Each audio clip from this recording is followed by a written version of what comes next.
जो शख्स एमएलए रहकर 10 साल में मुसलमानों को खबरस्तान की जमीन नहीं दे सका, क्या आप ऐसी जमात को वोट करना चाह रहे हैं? मैं आपके जमीन को झिझोड़ना चाह रहा हूं। ऐ मुसलमानों, समझने की कोशिश करो। आज जुबली इस हल्के में मुकाबला हक और बातिल का है, सच्चाई और झूठ का है, अंधेरे और रोशनी का है। इसमें आपको कामयाब होना, आपके मुस्तकबिल के बारे में सोचना होगा। अगर से कल के दिन अगर से बीजेपी की हुकूमत आ जाएंगी बीआरएस के साथ मिलके, तो मुसलमानों का क्या होगा, हमारे तहफुजात का क्या होगा, हमारे मसाजिदों का क्या होगा, हमारे दरगाहों का क्या होगा, हमारे आशिक खानों का क्या होगा।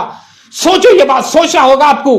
बावजूद भी एमपी इलेक्शन में बीआरएस साथ दी बीजेपी, कहीं तो बीआरएस भी चाह रही कि मुसलमान के तहफुजात को रद्द कर देना। क्या वादा करे थे आप केसीआर साहब? 12% तहफुजात देंगे, दिए? वक्फ बोर्ड को जुडिशियल पावर देते बोले, मिला? Pre matric post matric scholarship आप देते बोले, दिए? ओवरसीज आप स्कॉलरशिप देते बोले, किसी को मिला? ओन योर ऑटो बोले आप, किसी को फायदा हुआ? ड्राइवर कम ओनर के स्कीम से किसी को फायदा हुआ? डिस्ट्रीब्यूशन ऑफ आयरन बॉक्स से किसको फायदा हुआ? वुमेन एम्पावरमेंट स्किल प्रोग्राम्स मुनक्किद किए गए? कुछ नहीं किए गए। आप सिर्फ गुमराह करते गए मुसलमानों को। कांग्रेस जमात को फतेह आप करेंगे, और मैं मुसलमान भाइयों से खुसूसन कहना चाह रहा हूं कि जो आपके वोटों की बहुत कीमत है। ये इंतखाबात में आप जिसको वोट करेंगे वो जमात ही फतेयाब होंगी, उसका ही एमएलए बनेगा। तो ऐ मुसलमानों, क्या आप ऐसी जमात को वोट करेंगे जो जमात हमारे मसाजिदों को शहीद करी? राशिद खान गवाह है, सड़कों पे उतरते गया राशिद खान, एहतजाज करते गया। उस वक्त की केसीआर की पुलिस खींच के मुझे जीप में बिठाती थी, पुलिस स्टेशन में ले जाके बिठा देती थी। क्यों? मैं हक की आवाज को बुलंद कर रहा हूं बोलकर। यह गुनाह था मेरा। जो जमात हमारे मसाजिदों की इज्जत नहीं करती, शहीद करती, आशिक खानों की इज्जत नहीं करती, बेहरमती करती है, शहीद करती है, नहीं मुसलमानों, उसको तुम वोट नहीं करेंगे। गोपीनाथ मरूम गुजर गए बोल के संजीदगी में खाली उसकी अहलिया को टिकट दे डाले। क्या तो सियासत का शऊर है? क्या वो सड़कों पे निकल के कभी काम करी? सियासत के हेरपेंच उसको पता है? कुछ नहीं पता है। जज्बात में आके क्या बीआरएस को वोट करने वाले? जज्बात की कोई कदर नहीं है, तरक्की की कदर है। जज्बाती होकर अगर से आप सड़क पे उतरेंगे तो 2 वक्त की रोटी कोई नहीं देता। मेहनत करेंगे तो 2 वक्त की रोटी आएंगी। समझने की कोशिश करो। सिंपत्ति के नाम पे दिया गया वो। क्या सिंपत्ति से तरक्की आएंगी जुबलीस में? जुबलीस के मुकामी के लोगों से मैं इंतजार करता हूं, गुजारिश करता हूं कि नवीन यादव को आप वोट कीजिए। नवीन यादव आपके हल्के का मुकामी है, आपके गलियों की आबो हवा में पला बड़ा, जवान हुआ, और माजी के कई सालों से देखते आए कि जुबलीस के हल्के में लगातार वो तरक्याती कामों में मुलविस है। हर वक्त वो आवाम की सोचता है। अस्सलाम वालेकुम, नमस्ते, सत श्री अकाल। जैसा आप सबको पता है कि जुबली हिल्स हल्के का बाई इलेक्शन हो रहा है, इंतखाबात का वक्त है, और कांग्रेस का मुकाबला बीआरएस पार्टी से, बीजेपी से। आपको मैं कहता चलूं कि माजी में 10 साल तक केसीआर की हुकूमत थी, और केसीआर की हुकूमत मुकम्मल तरीके से करप्शन में मुलविस थी।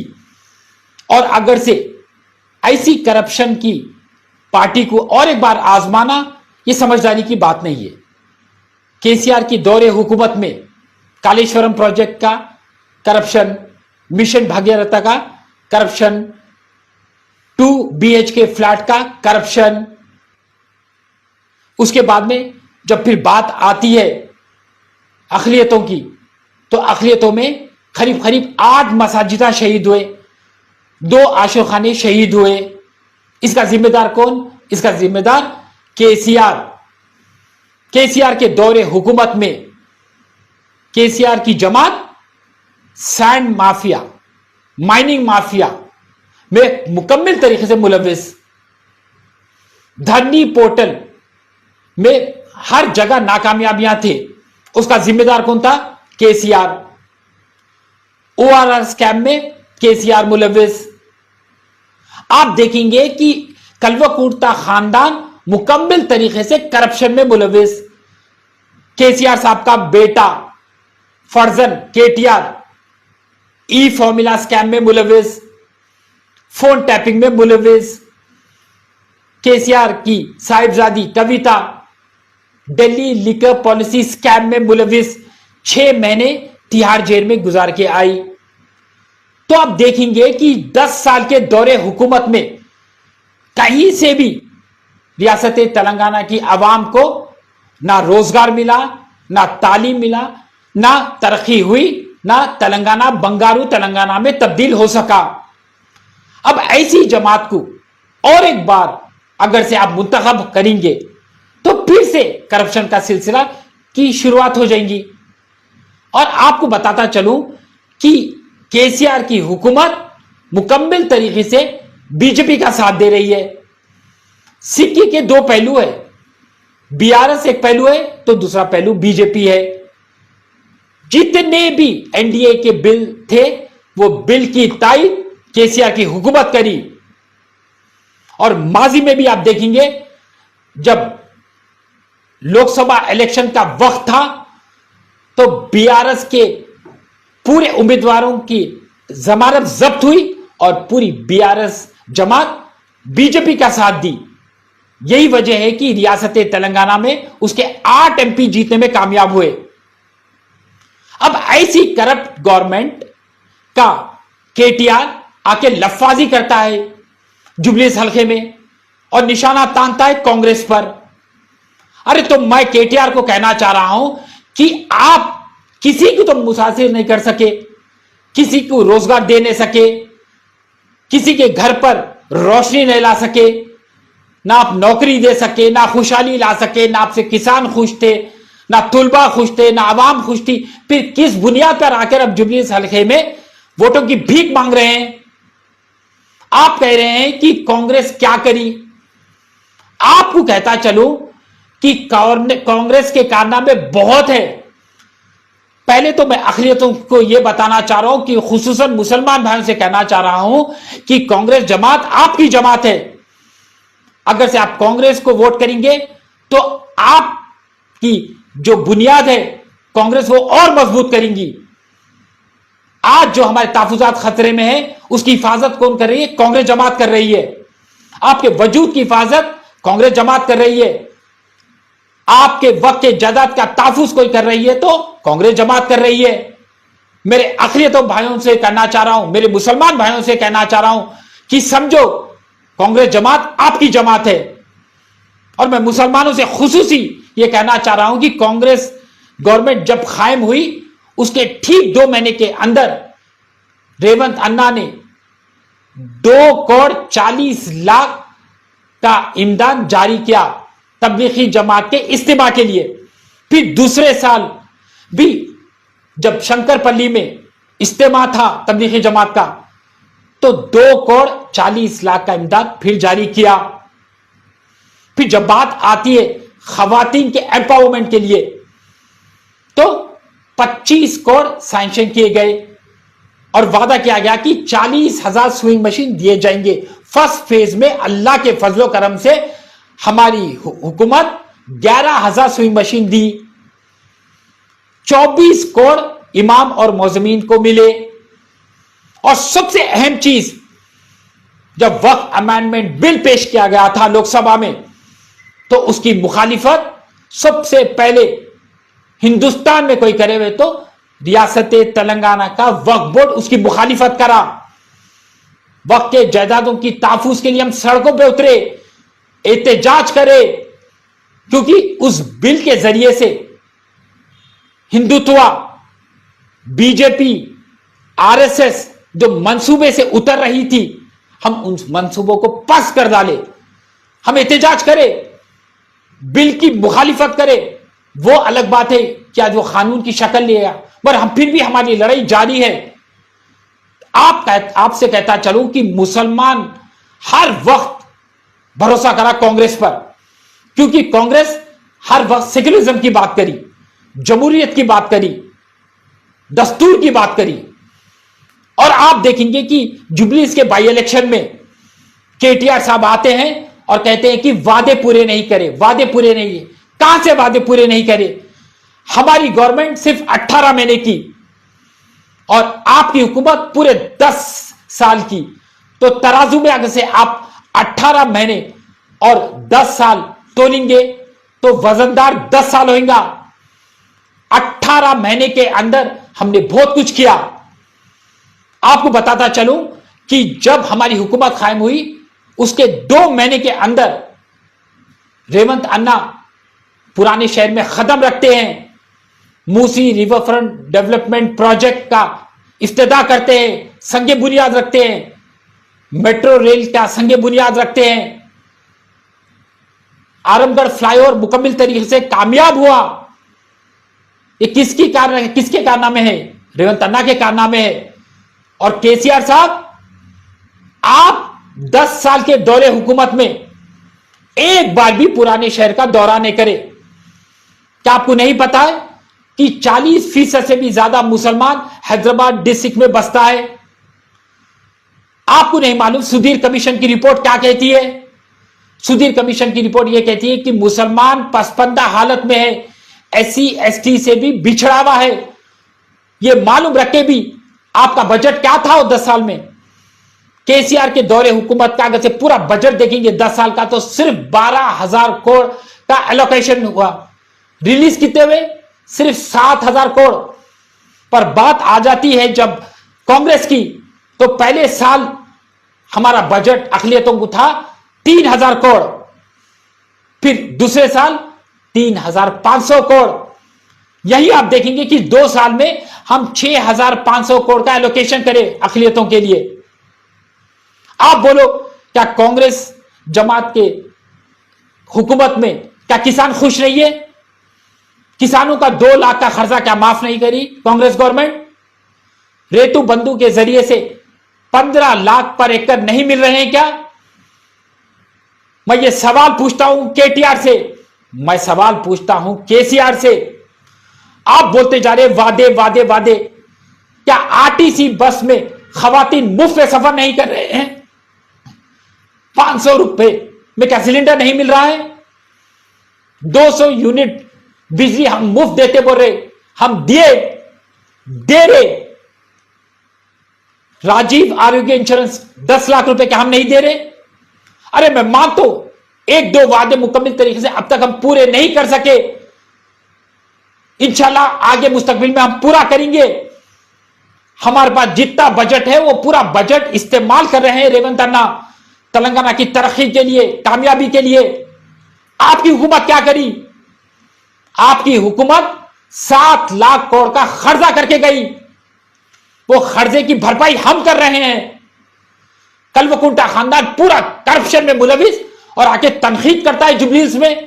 तरक्की की बात करते हैं, तालीम की बात करते हैं, रोजगार की बात करते हैं। आप कितने रोजगार दिए आप केसीआर साहब? मैं आपसे पूछना चाह रहा हूं। रेवंत अन्ना 18 महीने में 60,000 जॉब्स दिए। दावे से कहता हूं, पूरी आरटीआई रिपोर्ट है मेरे पास। ये अक़लियतों की जब बात आती है तो मुसलमान भाइयों को समझना होगा कि आपको कांग्रेस को वोट करना होगा, क्योंकि कांग्रेस वाहिद ऐसी जमात है जो बीजेपी से लड़ रही है, नरेंद्र मोदी से लड़ रही है, आपके तहफ़्फ़ुज़ात के लिए लड़ रही है, आपके वजूद के लिए लड़ रही है, आपके मसाजिदों के लिए लड़ रही है, आपके वक्त के जायदादों के लिए लड़ रही है। क्या आप ऐसी जमात को वोट करेंगे जो हमारे मसाजिद को शहीद करती है? क्या आप ऐसी जमात को वोट करेंगे जो हमारे तहफ़्फ़ुज़ात को रद्द करने के लिए तैयार थी?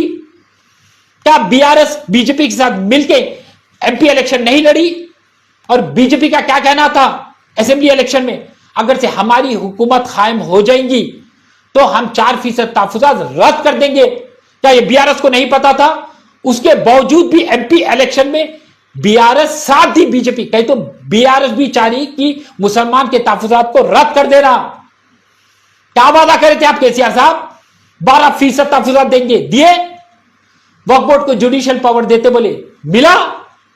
Pre matric post matric scholarship आप देते बोले, दिए? ओवरसीज आप स्कॉलरशिप देते बोले, किसी को मिला? ओन योर ऑटो बोले आप, किसी को फायदा हुआ? ड्राइवर कम ओनर के स्कीम से किसी को फायदा हुआ? डिस्ट्रीब्यूशन ऑफ आयरन बॉक्स से किसको फायदा हुआ? वुमेन एम्पावरमेंट स्किल प्रोग्राम्स मुनक्किद किए गए? कुछ नहीं किए गए। आप सिर्फ गुमराह करते गए मुसलमानों को। दावत इफ्तार का आप ऐलान करते थे, आलीशान तरीके से आप पैसा खर्च करते थे, अपने दोस्त असबाब के लोग को बुलाते थे, खजूर खिलाते थे। किसके पैसों से? हमारे पैसों से, माइनॉरिटी वेलफेयर डिपार्टमेंट के पैसे आप खर्च करते थे। क्या वो पैसे सीएम फंड से आते थे? नहीं। मैं राशिद खान कितने बार सड़क पे उतर के एहतजाज करा कि बॉयकॉट इफ्तार पार्टी बोल के। तो आप हमारे पैसे हमारे लिए खर्च करना छोड़ के आपके आलीशान दोस्तों के लिए आप इफ्तार की दावत मुनक्किद करते हैं। क्या तोहफे थे आपके? सस्ता कुर्ता पैजामे का कपड़ा, सस्ता साड़ी का कपड़ा देते थे। मगर हम, जब हमारी हुकूमत कायम हुई, हम 4.5 लाख रमजान मुबारक में इफ्तार के वक्त पर रमजान किट हम तकसीम करें। करीब 900 मस्जिदों को एक किट गया, रमजान किट बोलकर। हर मस्जिद को 1000 किट भेजे हम दूसरे साल दे नहीं सके क्योंकि एमएलसी कोर्ट था इलेक्शन का। क्या मुसलमान को नहीं पता? मैं मुसलमानों से गुजारिश करता हूं, मैं साथ ही साथ मेरे बीसी भाइयों से भी गुजारिश करता हूं, पूरे हिंदुस्तान में कास्ट सेंसस कहां हुआ? सिर्फ तेलंगाना में हुआ। 42% बीसी रिजर्वेशन के लिए कौन जिद्दोजहद कर रहा है? रेवंत अन्ना कर रहे हैं। आपको पता होना चाहिए कि आपके खुशहाली के लिए, आपकी बेहतरी के लिए, आपको एम्पावरमेंट करने के लिए, politically, economically, financially, education wise करने के लिए वो 42% तहफुजात के लिए जिद्दोजहद कर रहे हैं रेवंत अन्ना। क्या ये कारनामा नहीं है? मेरे को आप बोलिए। केसीआर के दौरे हुकूमत में राशन कार्ड तकसीम नहीं हुए, एक राशन कार्ड किसी गरीब को मिला नहीं मिला। मगर हमारी गवर्नमेंट आई जब से, अल्लाह के फजलो करम से हम 5.6 लाख राशन कार्ड हम तकसीम करें। क्या अपने आप में ये कामयाबी नहीं है? अगर से मैं फेरिस्त सुनाते जाऊंगा तो रात से सुबह हो जाएंगी, फिर सुबह से शाम हो जाएंगी, उतने ज्यादा कारनामे हैं। आज मालूम है कि तेलंगाना पे 7 लाख करोड़ का खर्चा है। रेवंत अन्ना ये 7 लाख करोड़ की भरपाई किस तरीके से करें हमें पता है। यही वजह है कि हम थोड़े से हमारे वादे मुकम्मल तरीके से पूरे नहीं कर सके, पर हम इंशाल्लाह मुस्तकबिल में करेंगे। रेवंत अन्ना 3.3 लाख करोड़ का इन्वेस्टमेंट लाए। पता करो जाके। जो लोग कहते हैं कि कांग्रेस गवर्नमेंट क्या करी, कांग्रेस गवर्नमेंट क्या करी, पता करो। 3.3 लाख करोड़ का इन्वेस्टमेंट लाए तेलंगाना के लिए। हाइड्रा के नाम पे रोते हैं, हाइड्रा के नाम पे रोते हैं, कहते हैं कि बुलडोजर बुलडोजर बुलडोजर। कहां चढ़ रहा? क्या आपके घर पे चढ़ा? क्या मेरे घर पे चला? नहीं। सरकारी जमीन पे जो भी शख्स गैर कानूनी तरीके से कब्जा कर कर इमारतें खड़ेगा, उसके ऊपर चढ़ा। और आपको मालूम, हाइड्रा करीब 50,000 करोड़ के जमीना जब्त करी। क्या इससे फायदा नहीं हुआ आवाम का? एफटीएल की लैंड पे आप कब्जा कर ले रहे, बफर जोन पे आप कब्जा कर ले रहे, तो खामोश बैठ के देखना। आज अगर हाइड्रा काम कर रही तो किसके लिए काम कर रही है? तेलंगाना की आवाम के लिए काम कर रही है, तेलंगाना के तरक्की के लिए काम कर रही है। और ये लोग कहते हैं कि जुबलीस में कार का मुकाबला बुलडोजर से। बुलडोजर आपके घर पे नहीं चढ़ा, बुलडोजर उन घरों पे चढ़ा जो घर गैर कानूनी तरीके से सरकारी जमीन पे तामीर हुए थे। हाइड्रा का मतलब समझो। मूसी रिवरफ्रंट डेवलपमेंट प्रोजेक्ट का संग बुनियाद रेवंत अन्ना क्यों रखे? पुराने शहर की तरक्की के लिए। अगर से ये प्रोजेक्ट आ जाता है, कामयाब हो जाता है, तो मल्टीप्लेक्सेस आएंगे, आईटी टावर्स आएंगे, एजुकेशन हब बनेगा, टूरिज्म आएंगे, पार्क्स आएंगे, जॉब्स आएंगे, क्या क्या आएंगे आप सोचो। हम पुराने शहर को खस्ता हालत में वैसे रखेंगे क्या? जिस तरीके से 10 साल तक केसीआर की हुकूमत पलट के नहीं देखी पुराने शहर को, आज रेवंत अन्ना पुराने शहर को ओल्ड सिटी नहीं ओरिजिनल सिटी बनाना चाह रहे हैं। तो क्या कुछ गलत कर रहे हैं? आप मेरे को बोलिए। मैं जुबली के मुकामी लोगों से पूछना चाह रहा हूं कि सादिक खान में जो एमएलए था कुछ तरक्की ला सका? अरे कब्रिस्तान की जमीन नहीं दिला सका उन्हें। और हमारे रेवंत अन्ना 2600 स्क्वायर यार्ड कब्रिस्तान की जमीन का ऐलान कर डाले, क्या आपको नहीं मिलने वाली है? बेशक मिलने वाली है। यह उनकी जबानी है। जो शख्स एमएलए रहकर 10 साल में मुसलमानों को कब्रिस्तान की जमीन नहीं दे सका, क्या आप ऐसी जमात को वोट करना चाह रहे हैं? मैं आपके जमीन को झिझोड़ना चाह रहा हूं। ऐ मुसलमानों, समझने की कोशिश करो। आज जुबलीस हल्के में मुकाबला हक और बातिल का है, सच्चाई और झूठ का है, अंधेरे और रोशनी का है। इसमें आपको कामयाब होना, आपके मुस्तकबिल के बारे में सोचना होगा। अगर से कल के दिन अगर से बीजेपी की हुकूमत आ जाएंगी बीआरएस के साथ मिलके, तो मुसलमानों का क्या होगा, हमारे तहफुजात का क्या होगा, हमारे मसाजिदों का क्या होगा, हमारे दरगाहों का क्या होगा, हमारे आशिक खानों का क्या होगा। सोचो, ये बात सोचना होगा आपको। वह एक ऐसी जमात है कांग्रेस जो पूरे हिंदुस्तान में करप्शन के खिलाफ लड़ रही है। हिंदुत्व के खिलाफ आगे जाके हम मुहिम का आगाज करें कि बीजेपी मुक्त भारत।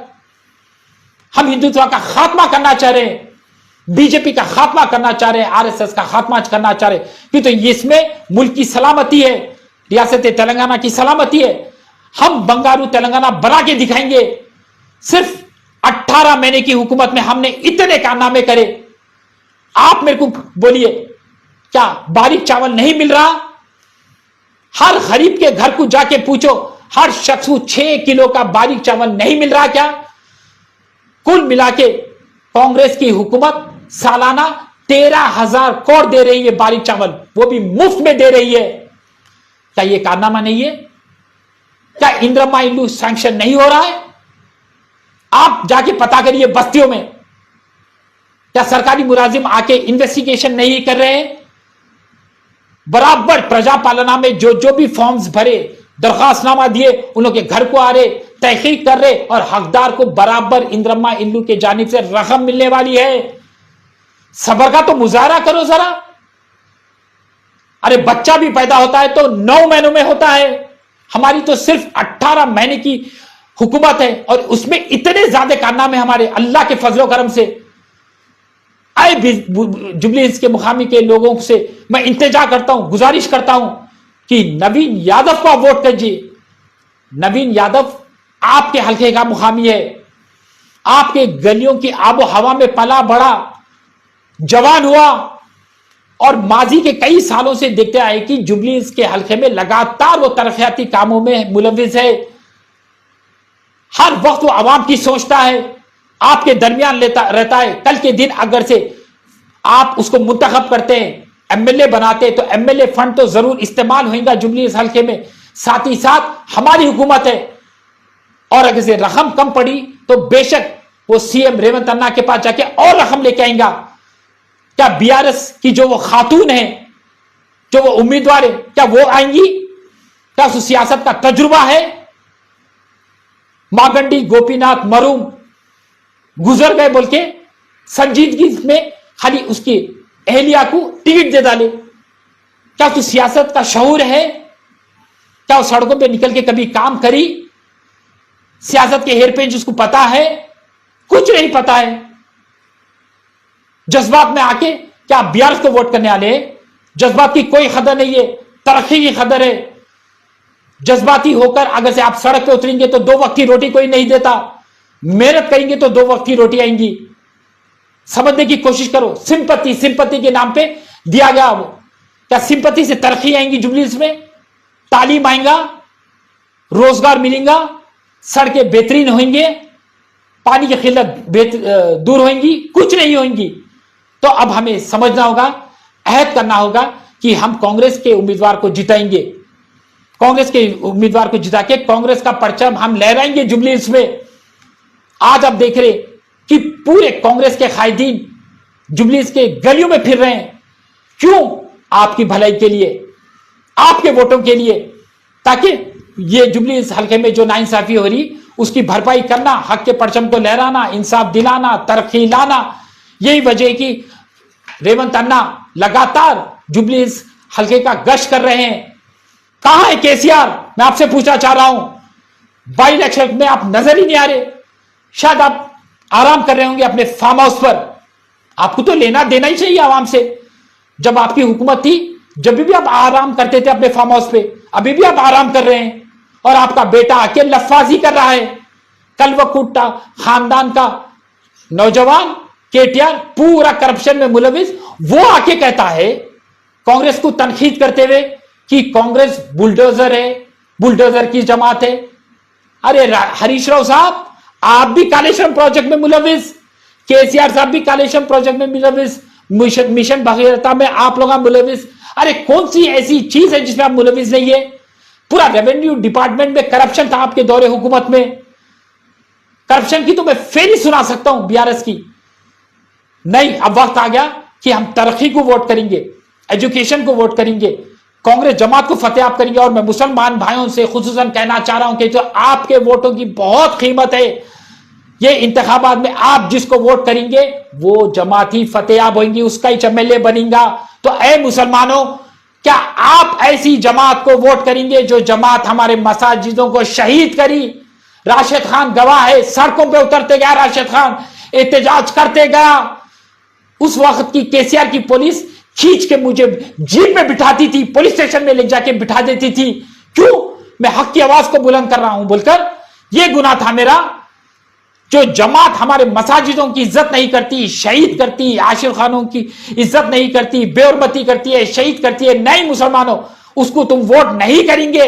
उसको सबक सिखा देंगे कि जिस तरीके से असेंबली इलेक्शन में मुकम्मल तरीके से आप लोग ने कांग्रेस का साथ दिया और कांग्रेस को फतेह आप करा, अभी भी आपका वक्त आ गया, आपका वक्त है ये। आप केसीआर को बता दो कि अब ऐसी जमात जो हमारी मसाजिदों को शहीद करती है, हमारे तहफुजात को हिफाजत नहीं कर सकती उसकी, हम उसको वोट नहीं करेंगे। हम वो जमात को वोट करेंगे जो तहफुज करेंगे हमारे मसाजिदों की, हमारे हुकूक की, हमारी तरक्की की। हमारे को पसपंदा हालत में रख के केसीआर छोड़ डाला था और आज इंशाअल्लाह 42% बीसी रिजर्वेशन में हम भी आते हैं, हमारे भी तहफुजात बढ़ने वाले हैं। वो याद रखो, वो याद रख के वोट करो। अगर से आप फिर गुमराह हो जाएंगे, खुदा ना खास्ता बीआरएस को वोट करेंगे, तो याद रखो आपका वोट बीआरएस को नहीं बीजेपी को जाने वाला है। और मैं दावे से कहता हूं कि मुस्तकबिल में बीआरएस जम होने वाली है बीजेपी में, या तो उसके साथ मिलकर इंतखाबात लड़ेंगी। उस वक्त क्या आपका वोट जाएगा सीधा बीजेपी को? अगर बीआरएस को वोट करेंगे तो नहीं करना है, ना बीआरएस को करना है, ना बीजेपी को करना है तो फतेह कांग्रेस को करना है। तो मैं गुजारिश करता हूं मेरे नौजवान भाइयों से, बुजुर्ग हजरात से, मेरे बहनों से, मेरे माओं से कि इंतखाबात का दिन नवंबर 11 है, उस दिन जाइए और पंजे पर अपना मोहर लगाइए, कांग्रेस को फतेह कीजिए, नवीन यादव को आपका एमएलए बनाइए, आपके गलियों में तरक्की लाइए, रोशनी लाइए, तालीम लाइए। जय कांग्रेस, जय रेवंत अन्ना, जय राहुल गांधी, जय सोनिया अम्मा, जय हिंद।